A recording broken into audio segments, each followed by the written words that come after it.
Ladies and gentlemen, welcome to the Paranormal Portal Night Terrors. It's our Thursday night show, and thank you all for being here with me. I really appreciate it. I hope you guys are having a good day. All the madness in your world is maybe less mad. I don't know. I hope it is, though.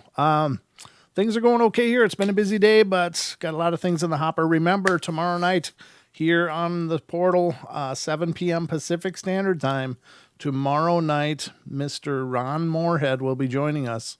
Ron Moorhead is one big member of the team that captured the Sierra Sounds. He also has written The Quantum Bigfoot and then other books as well. I mean, Ron is just an incredibly interesting guy. I've talked to him a little bit myself before this on Bigfoot Odyssey. I got to quit saying so much. I talked to him on Bigfoot Odyssey, had a great discussion with him, and I was really excited when he agreed to come on our show as well, and it'll be a lot of fun. 2-hour show tomorrow night right here on the Paranormal Portal. So, again, Ron Moorhead will be joining us. And remember, on Saturday, Joe Roop will be joining us. This is the host and creator of Lighting the Void and the Fringe FM. Joe is a great guy. I was on his show recently, and we had a great discussion. So definitely tune in for that as well. Joe is a really interesting guy, really cool guy. He and I really synced real well during my time on his show. I'm really excited to have him on our show and turn the tables and sit in the driver's seat and have Joe answering the questions. No, it'll be a great time. Joe is a really fun guy, and I'm looking forward to having him on as well. So 2 great guests, Friday, Saturday night, right here on the portal. Friday, Ron Moorhead. Saturday, Joe Roop, which is tomorrow and the next day. So I hope you guys will tune in and be a part of that. But these are the Night Terrors. This is our shorter format show for the Paranormal Portal. And I'm really excited to have you guys with us. And thank you all for coming in and spending some of your time with us. I know there's a lot of, one of the things I'm really proud of is during all of this madness that's going on, so many YouTube creators and other people have really stepped up their game to try to be there to help people deal with this. And, I think that's amazing. That's really cool. I know that several podcasters are doing the same thing. They're trying to pump out more material to help people deal with all this craziness. And so whatever shows you like, make sure to really support them and really spread the word, because a lot of people are working really hard right now for all of you guys to keep you entertained. And I think that's an awesome, awesome thing. I think a lot of people are really taking this very seriously. I mean, everybody's taking it seriously, but I mean the creators and the people that are creating content, whether it's on YouTube or, other streamers out there, podcasters, no matter where you're finding your entertainment, a lot of people are working overtime to keep it coming for you guys. So definitely spread the love and make sure to thank those shows. This isn't a self-aggrandizing thing. I mean, the portal's always been here 7 days a week, so I call this Thursday. But I know a lot of people are stepping up their efforts to do daily stuff to keep people from going crazy. So definitely it's a cool trend that's going on out there, and it's good to see people reaching out and trying to make this time lighter, better, and more manageable, because there's a lot of uncertainty, there's a lot of stress, and it's really neat that so many people are trying to bridge that gap and make people relax into the moment, because that's all we got. So anyway, I hope you all are ready, because it's time for bed.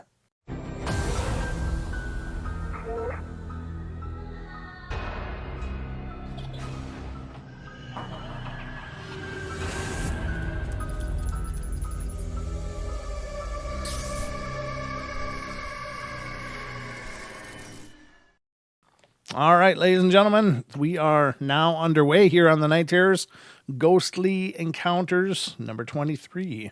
And the phones will be open throughout the duration of the show. If you want to call in, please feel free. The number is 720-923-0500. Again, 720-923-0500. The number's right there. in smaller print that I've. I know Julie has been reminding me all the time to blow that up, but I've actually had some other people suggest it as well. So I'll try to get it bigger. I will, maybe if I get a chance tomorrow. But also tomorrow when Ron is on the show, I will open up the lines. It'll probably be in the second hour though, because I definitely want to give Ron a chance to talk about whatever it is he wants to. But we'll open up the lines, the phone lines. If you have a question that you'd like to ask Ron, the number will be the same tomorrow night as it is tonight. So definitely keep that in mind, that if you got a question for Ron Moorhead, you can ask him yourself. So otherwise, you can certainly put it in the chat. I'll do my best to see it. But other than that, it should be a really amazing show. So I got some stories pulled up for you guys, and I hope you guys will like them. I always like any ghost stories I like, although I'm getting kind of tired of the sleep paralysis ones, but not because I don't think it's a profound phenomenon. I think it truly is, but I think like 70% of the stories that I find out there have to do with sleep paralysis, and you can only discuss it so much, and it's, kind of the same phenomena, change the faces, change the ages. It's kind of the same thing going on, and there is ways to deal with that. Much if it is a spiritual in nature, and I'm just throwing this out here on the front end, in case we get into more stories. I think people feel helpless, and this is something I didn't know when I was going through it. I didn't know real well. But you can treat it like any other haunting, and you can do things to mitigate that negative energy that might be coming in and preying on you in your sleep state. You treat it just like you would a haunting. You do cleansings, you do, prayers, you do maybe sigils, maybe talismans, maybe, any number of things, essential oils, crystals, whatever. There's so many things you can do. So if you happen to be suffering from sleep paralysis, keep that in mind, that if it is indeed a spiritual presence, it can be dealt with much the same way. It doesn't mean that it's the same kind of spirit that does the hauntings, and that's not what I'm saying. But generally, energy work, spiritual work will work in dealing with troublesome spirits. So just throwing that out there. Let's get into the first story tonight. It's coming out of New Jersey. And it has to do with apparitions, voices, and touches. It says, this happened years ago, and I was probably around the ages of 10, maybe until 13. But I assure you, what I experienced as a kid was absolutely horrifying.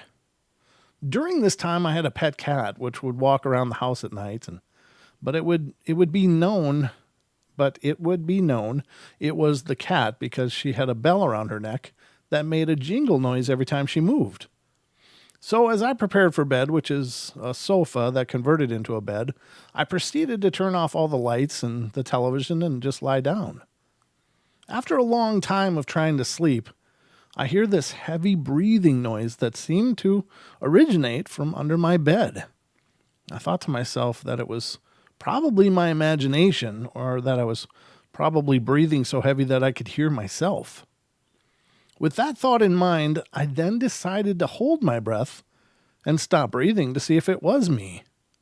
To my surprise, I still heard the breathing just as heavily as ever. As the breathing was still going on, I then thought what it could have probably been the cat. Regardless, though, I was frozen in fear and did not dare to move, and I was thinking of grabbing the television remote to turn it on. Although I don't actually remember if I did or not. So as I was wondering if it was the cat or not, I then heard the cat's bell jingle 2 rooms down out of my room. Well, this just freaked me out even more. Since this happened so long ago, I don't actually remember how I spent the rest of the night.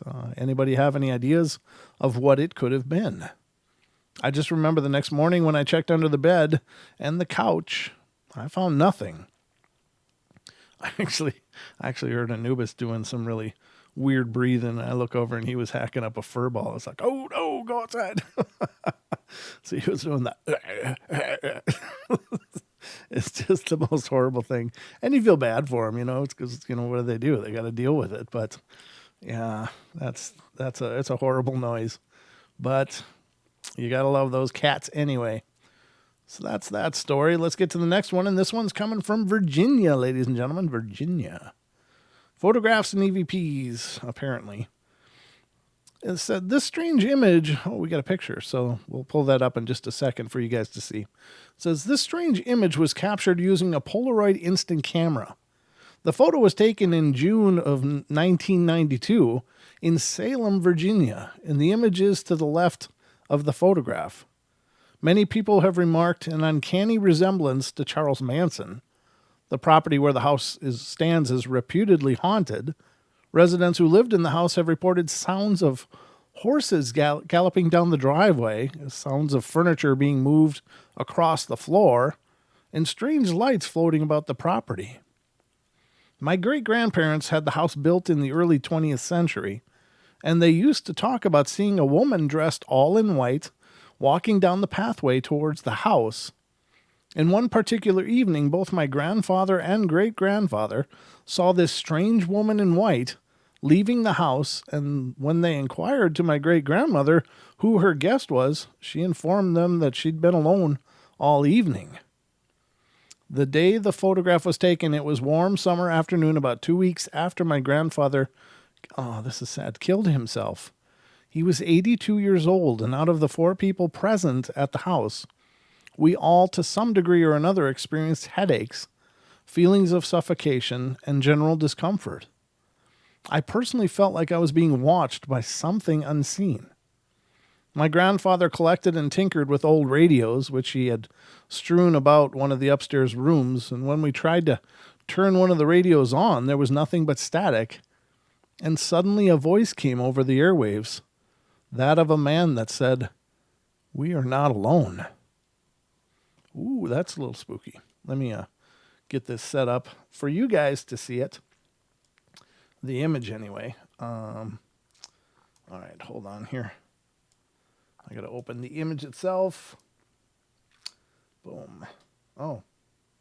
Well, I think that's interesting, but I think that's got to be just pareidolia or matrixing. I don't see. I'm going to put it up on screen for you guys now. He put a nice white box around it, or she, whomever. But that's a huge head. Yeah, it does look like a head, but it's also pretty obviously a bush. A bush of some kind. I don't know. I mean, there could be a face in there, but it does seem to look a little bit different than the other bushes in the picture. But I just have I don't know. Any apparitions that I've heard of were generally about the size of a human head.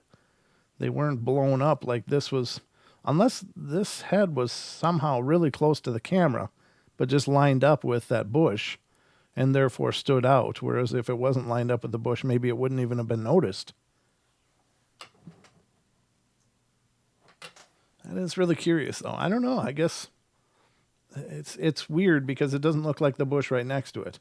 There definitely seems to be something in that bush, but if it is truly superimposed upon that bush, and it's a Polaroid, like I said, so it's not likely been tampered with. So whatever they captured, they captured. But if it's back that far, that would be like a ghost of a giant or something, because the size of that head is no joke. I mean, here's the people's heads, so that is enormous. Unless, of course, it was some partial manifestation that was much closer to the camera and just managed to line up by chance with a bush behind it that would make it really stick out. It does look like a face. I'll give them that. I can't make it any bigger for you guys, but I don't know about the Charles Manson thing, but it does look like a face. It does seem to be different from the texture of the bush, using the one right next to it as a guide, but I don't know. It's curious, very curious. Could be. That's about all I can say. Could be a spirit, but then again, here's the other thing, ladies and gentlemen. Whenever there's spirit photography in question, there's so much to look at. It's not just do you think this is a ghost or not? Because I mean, it's a 50-50 thing, unless you can obviously see some kind of fakery or know of some trickery that could produce the same result. If it does look legitimate, there's still so many things that would have to be quantified about that picture and about that process in order for it to really be able to stand on its own as evidence.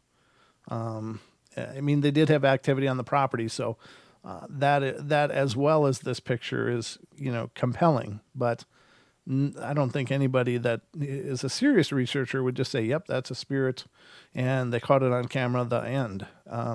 You got to talk to the people if possible. You've got to try to duplicate the shot if possible in the same lighting, the same conditions, and see if there's something that could be causing that. There's so much to look into, but I think it's very interesting, and it could be. It could very well be a spirit, but there's so much to look into and to verify before you can just go, yeah, that's a spirit. So the next one's coming out of Nebraska. And this has to do with psychic medium experience. This one's kind of longer, so it'll take a little bit more to get through, but not horribly long. It was the middle of August, and the harsh wind blew hot and humid, kicking up a storm for the evening hours, and off to the north, the black clouds had started to brew and roll.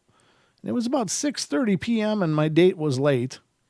He would not tell me where he planned to take me, and it was a surprise. Now, being 30 minutes late, I began to wonder what could possibly be going on, if I would be going anywhere at all. Well, I walked out onto the open front porch and could almost smell the rain coming. It began to grow darker, and I decided if he arrived, we would just stay at my house until the storm passed. And I then started to worry that he may be riding his motorcycle. Motorcycles and thunderstorms don't mix. He knew I despised motorcycles, but well, hopefully he would be in the truck. As the dreaded motorcycle came around the corner, the rain began to spit big fat drops, and he got off the bike and indicated we needed to hurry up, and I told him I wasn't going. It was raining. I was not getting on the bike, and I wouldn't even if it was not raining. After he became increasingly angry with me and refused to stay at my house until the storm passed, he got on the motorcycle and started off into the downpour. I looked up, and all I could see was the flashing red and blue lights, such as those coming off of an emergency vehicle, and I watched for a few minutes, thinking there must have been an accident right in front of my house. I could hear screams of agony sounding as if they were coming from in a few feet in front of me, and no one was there. I turned around to grab my iced tea, and I brought onto the porch with me, and as I turned back, the lights were all gone. There was no evidence of an accident either. I shook my head and turned to go into the house, and as I turned, I could hear the unmistakable roar of his motorcycle, and then screeching tires, and I whirled around, and nothing was there. I turned back around in a few moments and decided I would sit on the porch for a while, and surely the heat had gotten to me, causing me to hear and see things. And about 20 minutes later, my mom called me at the screen door telling me I had a call. I asked who it was, and my mom was familiar with all of my friends, and she stated she didn't recognize the voice. Well, I went in and answered the phone, and the voice on the other end of the line clarified my name and asked how I was related to Mark, my would-be date from earlier, and I told them I wasn't related, that we had been dating for a few weeks, and I was then informed that he had my name and phone number on his back pocket, so I was the first person they called. Mark had been in an accident on his motorcycle, and the roads were wet and slick, and he skidded out of control and came to rest on a couple of those sand barrels where they are used for street barriers. As the accident was being described to me by phone, I looked up and saw the flashing blue and red lights again. I heard the screech of tires. I closed my eyes tightly and said a silent prayer, and as I opened my eyes again, the lights and the screeching sounds were gone. I was told to contact his parents to come to the hospital. They would not release his condition to me over the phone, and I told my mom, and she drove me to his parents' home, and I told them of the call. We all went to the hospital together, and by the time we arrived at the hospital, Mark's left leg had been put in a cast all the way up to his hip. His scrapes and cuts had been cleaned on his arms and face, and he was arguing that he did not need to have a cervical collar on. Mark ended up staying at the hospital overnight for observation, but he eventually recovered completely. We did not continue to date after that night because he stated, I jinxed him. About 3 years later, he had another accident on the motorcycle, which ended up breaking his back and his pelvis, causing him to give up motorcycles for good. Wow, that's terrible. Huh. Just think she could have been on there. Gotta trust your intuition, no doubt about it. That's some scary stuff. All right. This one is interesting. Now, I just interviewed somebody who had on the podcast that had a ghostly bite, and I think it was Wednesday's episode last week. And it was interesting because she said she did not feel any pain or anything, and she asked me, "Have you ever heard of that before?" And I was like, "Well, no, not firsthand, not really. I've certainly heard of bites, but the ones that I've heard of were very painful. I mean, people knew that it was happening, so." I don't know. Let's see what this one says, though. This is, again, we've covered this person's stories a few times. And this is that ghost seer. She's out of Hawaii. She's a psychic and has some incredible stories that we've covered so far. So I'm thrilled to see another one pop up from her. So, and she's also a very good writer, so that makes it fun as well. So I wasn't sure what went wrong, but I responded to a story on this site, and I saw second sight what was going on as I was responding to the writer. But it surprised me when I was bitten. This demonic presence took a bite and left. I always know I'm on the right track when I'm attacked, and it's always a hit, a slap, pushing, etc. But it rarely goes beyond a one-time thing. Once a demonic entity, evil ghost, or an it goes on the attack, the power to hurt me fizzles after the initial attack. I can almost feel their surprise when they touch me and feel the energy. This gift, it's a gift from God, and they rush away as quickly as they can. This entity, evil as he is, will not return. Of this I am sure. When I was bit today, I knew what it was all about. I was advising the writer of the story not to allow a certain behavior to continue. It was sexual in nature, and we, the physical body, should not condone those kind of acts with otherworldly beings. As I was dotting the last line of my sentence, I got bit. It was high up on my thigh and open-mouthed, and I know it's going to bruise. But I will not photograph the bite. It gives strength and power to the thing that bit me. I'll not say what he is, but he was human once. He wants me to fear him, but I don't fear him. He thinks the act of biting me can or will weaken me. It does nothing of the sort. If anything, I feel more powerful than ever. The bite, it is proof I was correct in writing what I did to the storyteller. The storyteller must not allow any other things to continue. The bite upon my thigh was a warning to me, and I knew I was right in speaking up. I will not stop speaking out. Well, there you go. A rather short story, but she does have two other ones on here, so we can read these and see what they say. This one should be fun. It comes out of Hawaii, and again, it's from that same psychic. And she says, a few nights ago, I experienced something very strange. I just entered the living room from the stairwell leading down from the third floor. Coming around the corner, I saw something out of the corner of my eye. A naked creature was standing on my front porch, and it surprised me. It's been a while since I've seen nudity in a supernatural entity. He was fleshy pink and pudgy, and I describe him as fat, bald, miniature person, but his features were distorted and overly large. It affected my stomach, and I felt nauseous. He stood about 3.5 foot tall. He was looking through our glass window in the front door, and he was gone before I had a chance to get a clear image. But he reminded me of a huge toddler. I know that sounds odd, but it's what I saw. What the heck is that? I said to my husband, who was sitting on the couch. It made my skin crawl, but I wasn't sure why. When I explained what I saw, my husband didn't know what to say. Yeah, I imagine. It's like, okay, dear. He, he was used to me explaining the traveling ghosts, but this creature was different. It felt evil. A short, distorted, fleshy, pink, naked person who stops by and then disappears. Well, this isn't my usual haunting. I fear this isn't a good thing, and I'm about to experience an attack of sorts. I've had demonic creatures try to bother me in the past, but this one stood on my front porch. They never make it past my property line. In the past, they've all been afraid to get too close, and I have the sword and shield of God on my interior walls, and I wear it in my soul.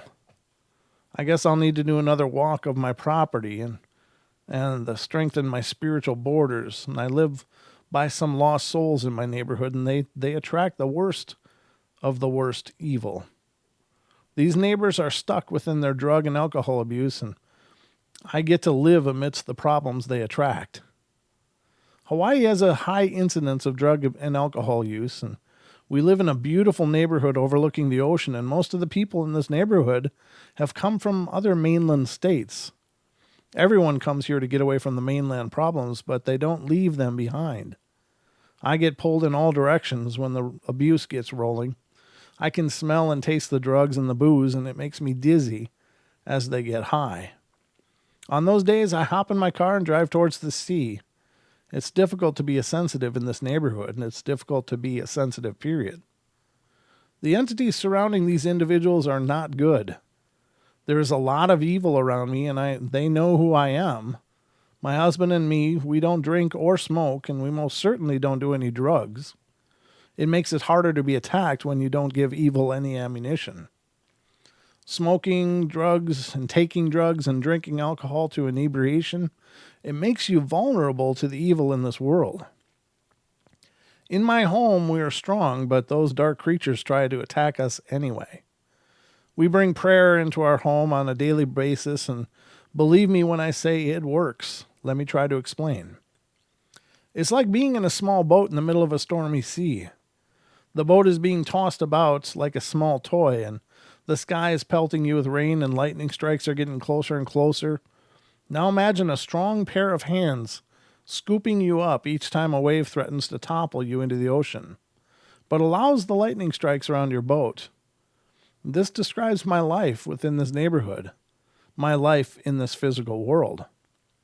I think evil is growing bolder as I have been experiencing some bouts of physical ill health.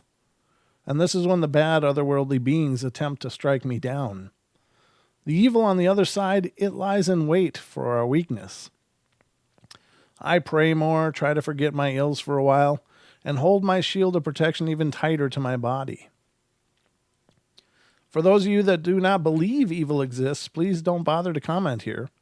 I've seen it throughout my life, and it's very real. You won't change my viewpoint. I have gifts to help others, but when it comes to myself, I'm not allowed to see the answers, but I do know how to pray, and I know what might keep evil at bay, but it doesn't always work right away. The evil ones will keep on trying, and I'll keep on fighting them. These are my life lessons on this individual road I walk. Doesn't make it an easy walk, especially when I'm not feeling well. Do any other gifted individuals see what this naked creature on my front porch is planning? I need some insights. I don't know. And again, this is from 2009, so it's an old story.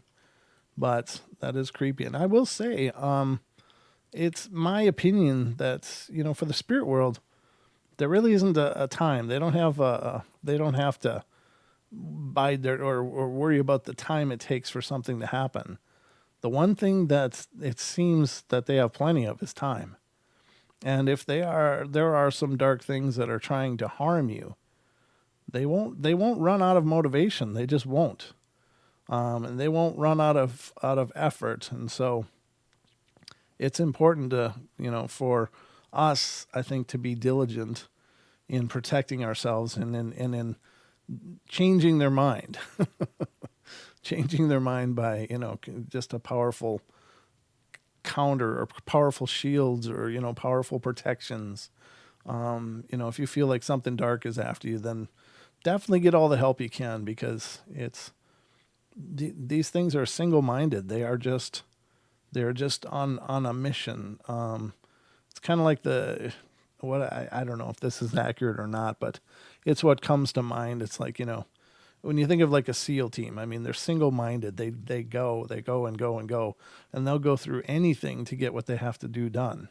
And I believe that these negative beings are kind of that same single-mindedness. They know what they need to do, and they will continue to try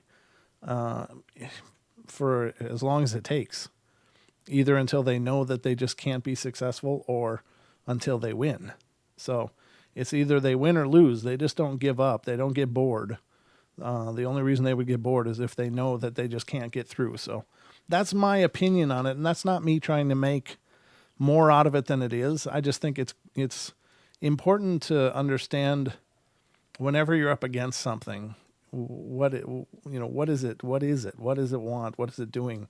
And the one thing that they will do and do and do and do is try to defeat you. I mean, they would just will. They have nothing but time. They have an eternity of time, So they may do it now. They may do it 30 years from now. I mean, but they certainly won't stop.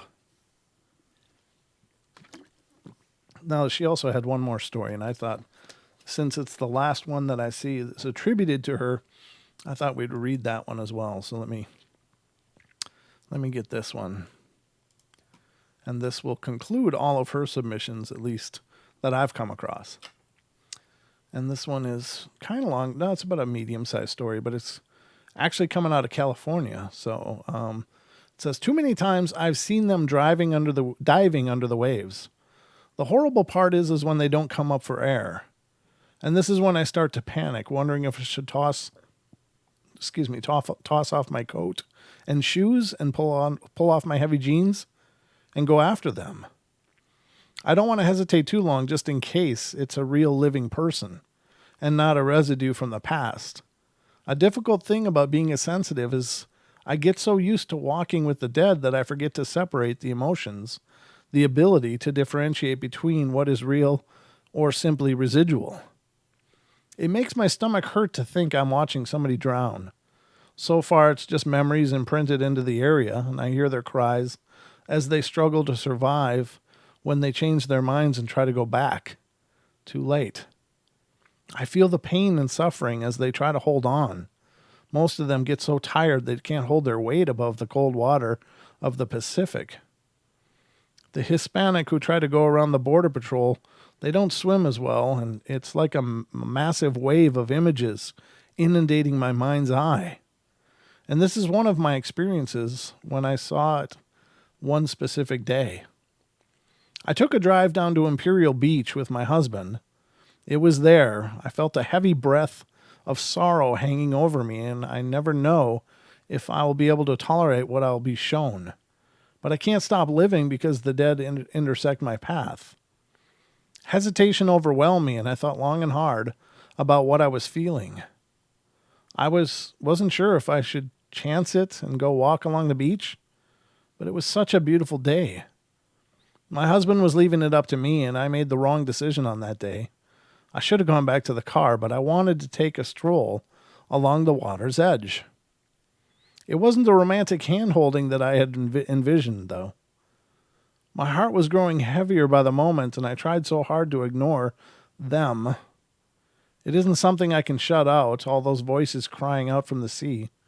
My knees were growing wobbly, and it weakened me to the point where I could no longer stand. Right there, I let go of my husband's supportive arm and sat down in the cool sand, and he joined me and placed an arm around my shoulder. Out of curiosity, I asked him if he could hear their cries.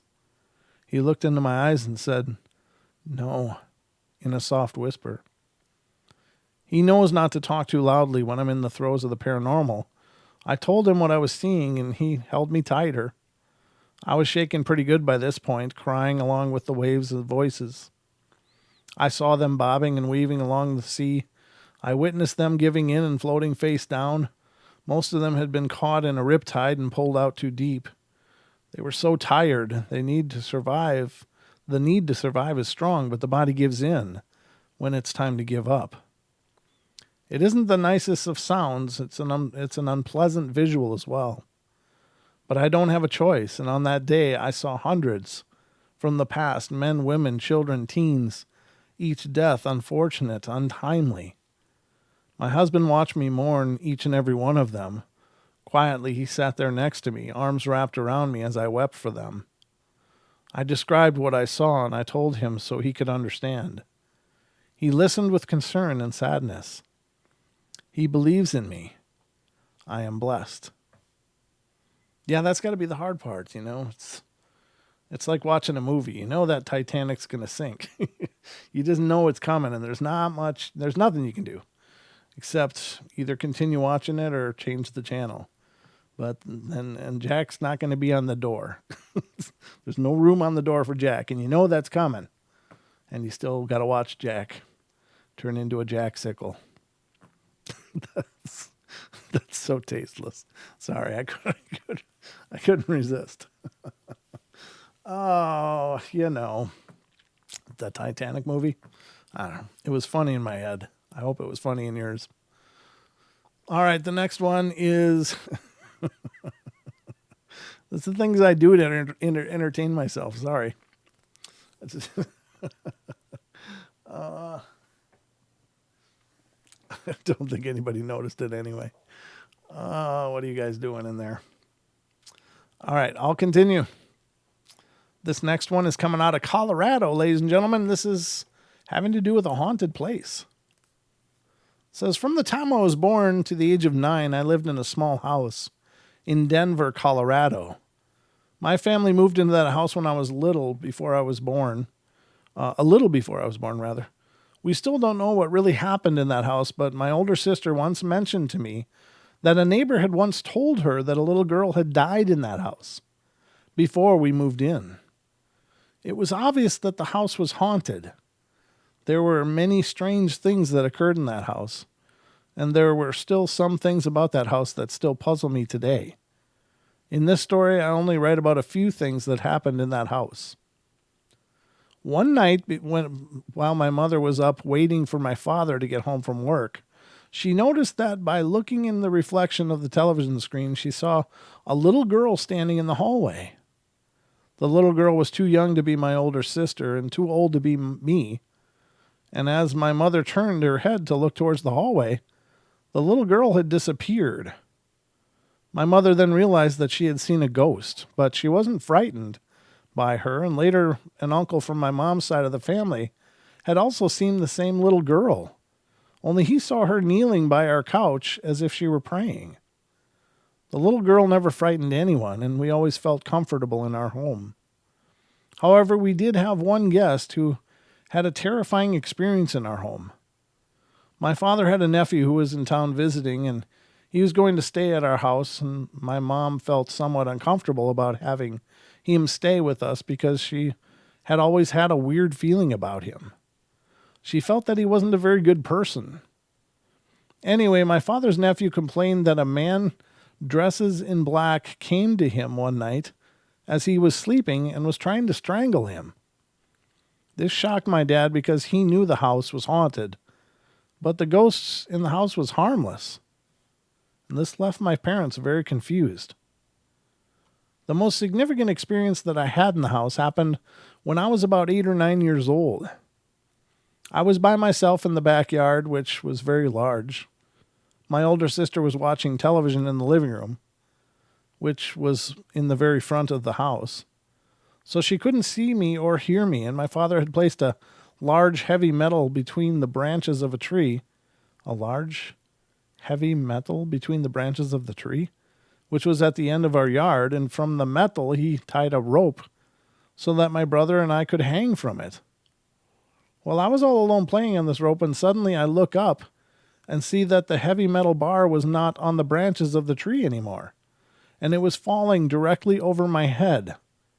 The strange thing was that the bar was falling in slow motion, as if someone was slowly lowering it to the ground to prevent it from hitting me.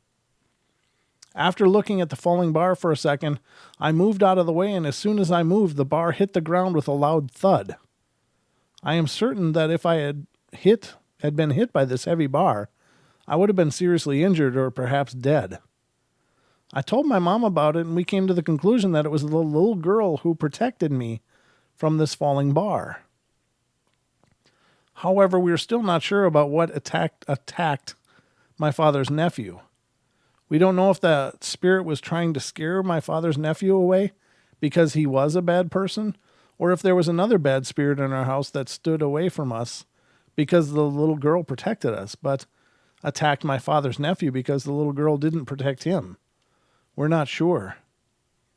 Anyway, I'm now 19 years old and I don't live in that house anymore.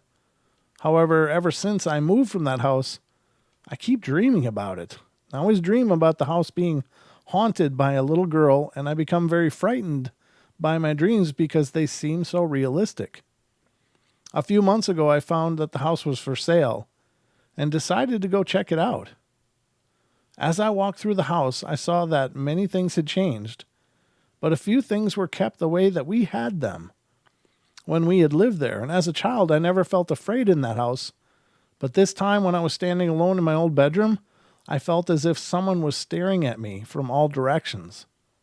I felt very afraid, and I also spoke with some old neighbors who said that ever since my family moved out of that house, no one else has lasted very long in that house at all. After this visit, I've been having these frightening dreams about the house more frequently. Does anyone know what this might be? I don't know. I just wonder if she dragged something out of there with her when she visited, or he, I guess, the author was using the name Little Daisy, so it's a she, I would imagine. But maybe by visiting and looking at that house again, you drag something home with you.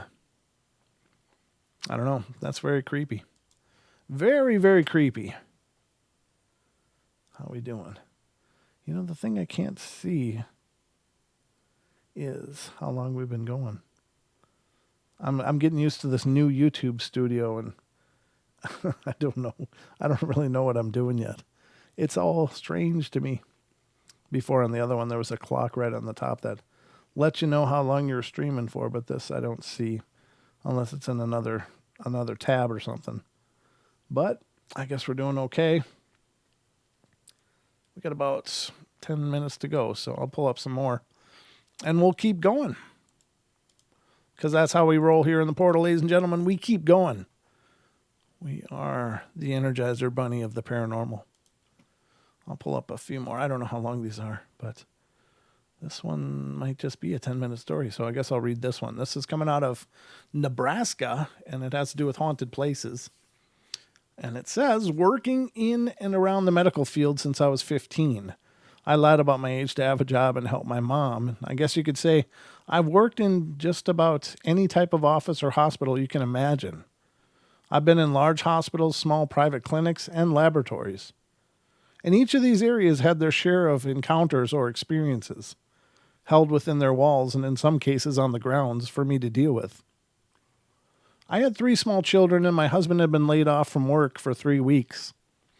I was still recovering from a major surgery, but we needed to put food on the table, and I picked up the want ads and noticed an area laboratory that was hiring for medical billing. Although I hadn't worked in this particular field of the industry, I was willing to do what was necessary to fulfill the job requirements. I worked at the laboratory for 3 years, learning the business side of medicine through my job and attending classes. The laboratory also doubles as a coroner's office on a rotation basis, and this didn't bother me at first. I was actually fascinated that one of the providers I worked with did autopsies and worked with the police. After being in the position about 3 months, I was given the option of coming to work at 5 a.m. and leaving at 2 p.m. so I could get to classes and spend time with my family. Well, I was ecstatic. How perfect would this be? The only drawback was I would be in the building alone from 5 till 7:30 a.m. Oh well, more quiet time to get things done. Well, I'd been working the shift for about 2 weeks when I came in through the secure entrance one morning to a wondrous party atmosphere. People were milling about everywhere, talking and laughing, and no one seemed to notice I had opened the door. No one greeted me, nothing. Well, I walked through and around several groups of chatting people to my office and called security. I was a bit miffed. If they'd scheduled some type of early meeting, they should have let me know. I wouldn't have had to go through all the security rituals and procedures. After speaking with security, I reclined back in my chair, barely breathing. Just beyond my office door, the meeting appeared to be in full swing. No one was extremely noisy, but there were definitely voices and chatting. At least 40 or 50 people in the outer office and lobby area continued their mingling and visiting. I think at this point, I wasn't breathing. Hold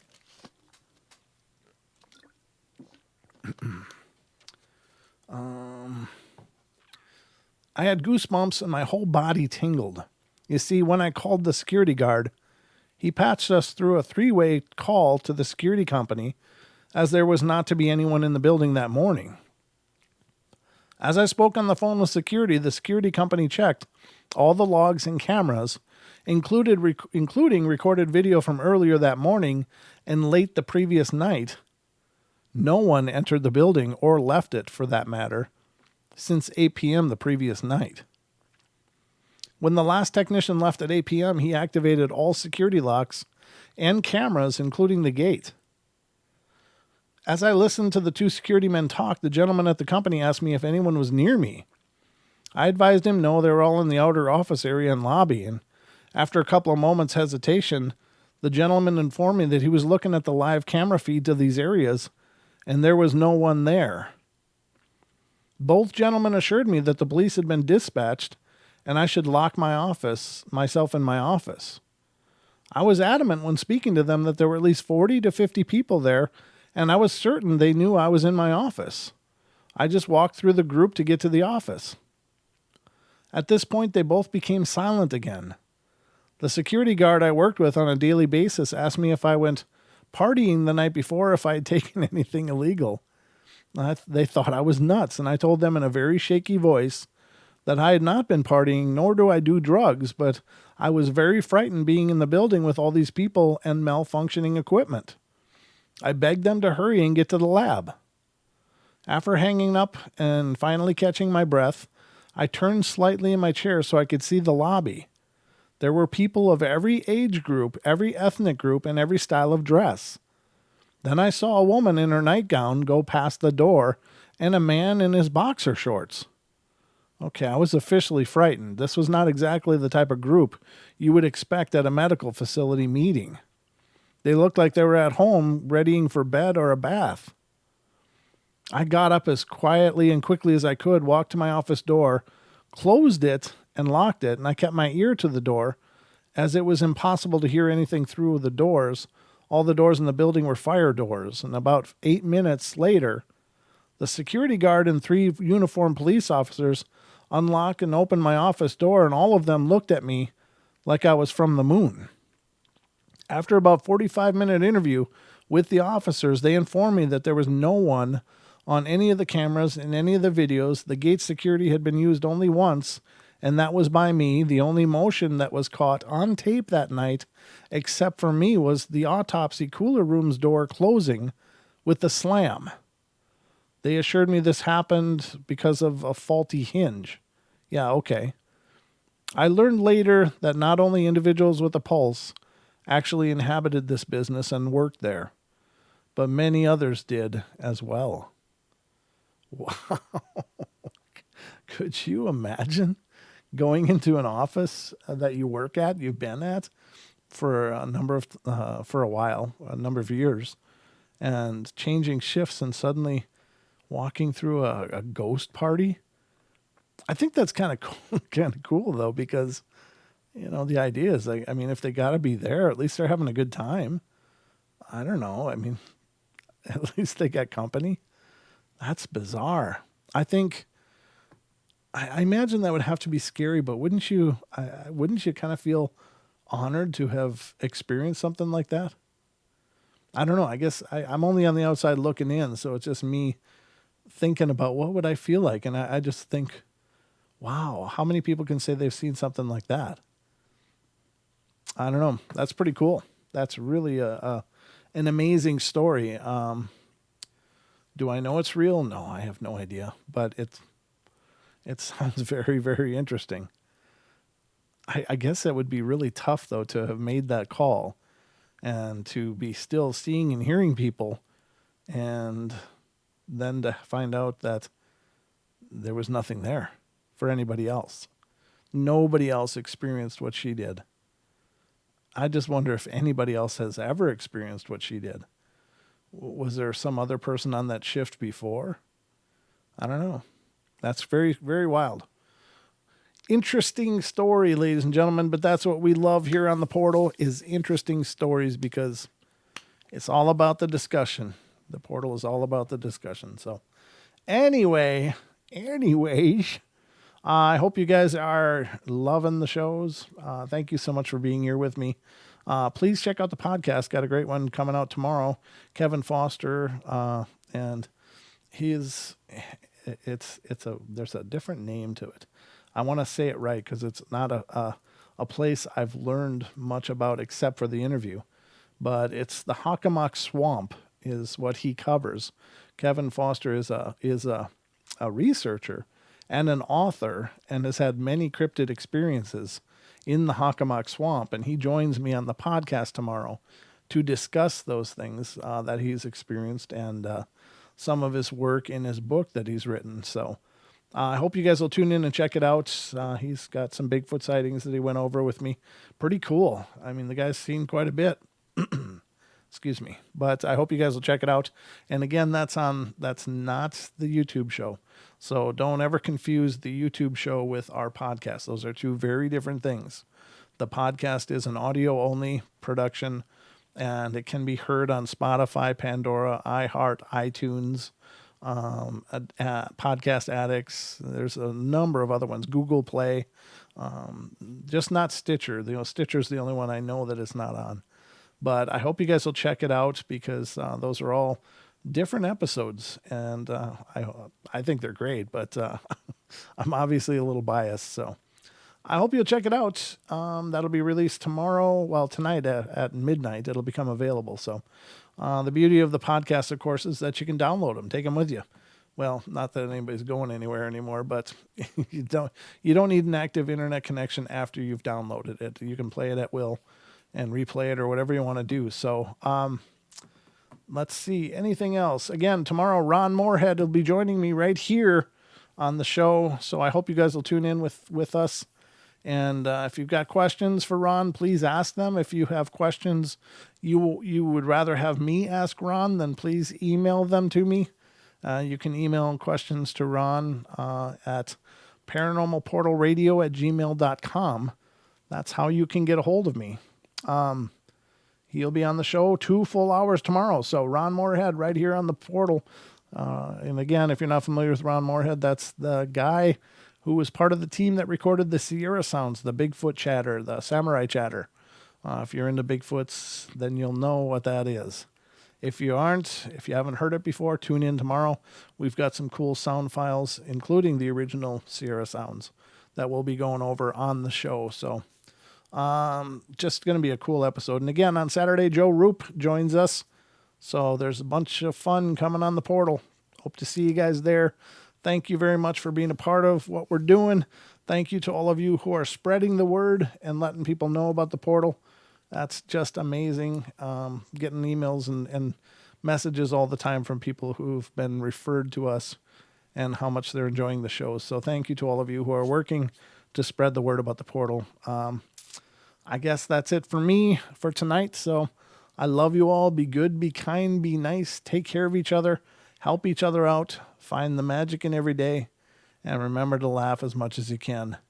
Love you guys, and I'll see you tomorrow. So, sweet dreams.